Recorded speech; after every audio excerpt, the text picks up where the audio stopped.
அடம் பிடிக்காத சரியா? ம். அவளுக்கு பிறந்த நாள் எப்போன்னு சொல்லு, இல்லைன்னா பிறந்த நாளுக்காவது நான் அனுப்புகிறேன். நீங்கள் நாங்கள் மலைக்கோயில் போகிறோம் சாட்டர்டே. மலைக்கோயிலில் எந்த மலைக்கோயில் போகிறீங்க?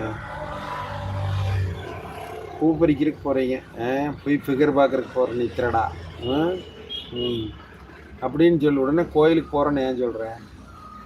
நீ எங்கே போகிறேன்னு எனக்கு தெரியும். திருட்டு பயல, நீ ஃபிகர் பார்க்குறதுக்கு போகிற. நீ அப்படியே போய் கோயிலில் போய் சைட் அடிச்சுட்டு பிள்ளைங்கள்லாம் வருவாங்க, அவளுக்கு கம்முன்னு இருக்க மாட்டாங்க. ஃபேமிலியோடு தான்